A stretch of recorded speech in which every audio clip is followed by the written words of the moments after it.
जो कल अनुराग ठाकुर जी ने बोला और इधर से भी कुछ संदेश हमें कल रात मिला था और उसके बाद हमने वार्ता करने का मन बनाया और सबसे पहले हमने 2 फोरमों में वार्ता की। बेशक पोजीशनें ठीक नहीं थी। उसके बाद में हमने पूरे आंदोलन के सभी लोगों से वार्ता की कि आज हम बिल्कुल पीसफुली रहेंगे, आगे नहीं बढ़ेंगे। आपने सुना होगा। और उसके फैसला करके लोगों से मैंडेट लिया कि अगर सरकार वार्ता करना चाहती है तो हमें वार्ता करनी चाहिए, आप इजाजत देते हैं। लोगों ने इस बात की इजाजत दी। जो मैं बात करना चाहता हूं, जिस केंद्र सरकार का नजरिया देखा, आप वहां मौजूद थे। मेरे खड़े होते हुए हम बोल रहे थे आगे नहीं जाना, ड्रोन आया और उस ड्रोन ने हमारे ऊपर शेलिंग की।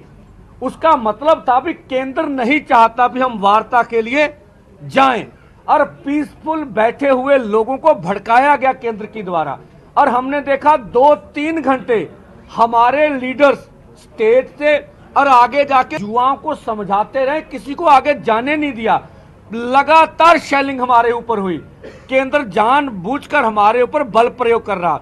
जब एडीजीपी इंटेलिजेंस हमारे पास पहुंचे, हम इसको खेतों में लेके गए और जब मैंने बोला इंटेलिजेंस को भी मेरा फोन ट्रेस करते हैं, मैं आगे बढ़ूंगा और मेरे पर वार करेंगे, और मेरे खड़े होते हुए रबट की गोली आई और मेरे साथ ऑफिसर खड़े थे, मैं खड़ा था, मेरे पीछे वाले लड़के के आंख पर आके लगी यहां, और मैंने बोला ये मुझे टारगेट किया, आप पीछे चलिए।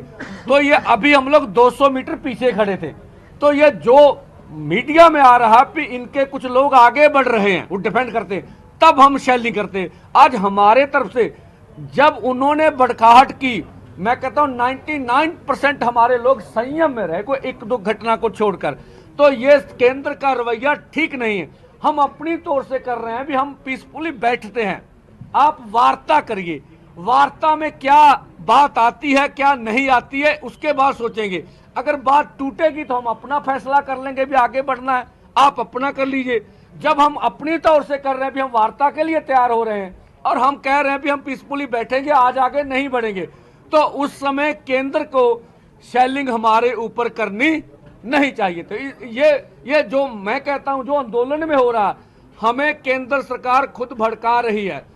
मैंने कल भी कहा था, अब पुलिस प्रहार नहीं कर रही, अर्धसैनिक फोर्स लगे हैं। अब देश का निज़म कानून देख लीजिए, अर्धसैनिक बल तब लगते हैं जब इमरजेंसी हालात हो, दूसरे देश के ऊपर अटैक करना हो। अब केंद्र सरकार अपने किसान और खेत मजदूर को दुश्मन समझ के उसके ऊपर अटैक कर रही है।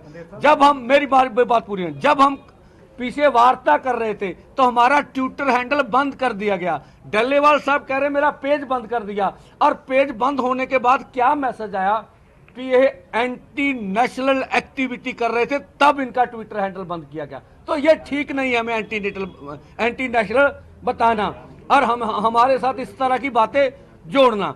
और जो अब डल्लेवाल साहब ने बात की, हम इस परिस्थितियों में भी, कौन सी परिस्थितियां, आज फिर गिरफ्तारियां हुई हैं यूपी में।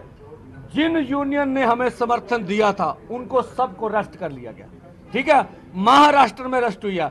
अब देखें जो हमारे आंदोलन में लड़के 15-20 लड़के हैं जो अंबाला के थाने में हैं। अब जो खनौरी में, वहां से भी लड़कों को पकड़ के थाने में लिया गया।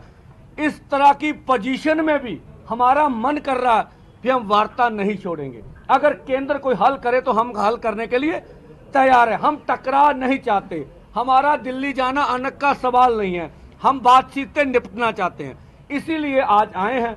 और कल की मीटिंग जैसे डल्लेवाल साहब ने बताया 5 बजे की तय हुई है, और इधर से हम कहते हैं कल भी हम पीसफुली बैठेंगे। और आज आपके माध्यम से माननीय प्रधानमंत्री से अपील करते हैं कि जो आपने अर्धसैनिक फोर्स बल लगाए हैं, कृपया उसे निर्देश दीजिए कि जब हम अपनी ओर से पीसफुली बैठेंगे हमारे ऊपर शेलिंग नहीं होनी चाहिए, ठीक है। तब दोनों धिरों को आसानी से बैठना आसान होगा।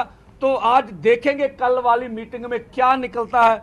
जिस तरह की मीटिंग में प्रस्ताव आएगा अपने दोनों फोरमों में सोचेंगे और उसके बाद आगे की बात करेंगे।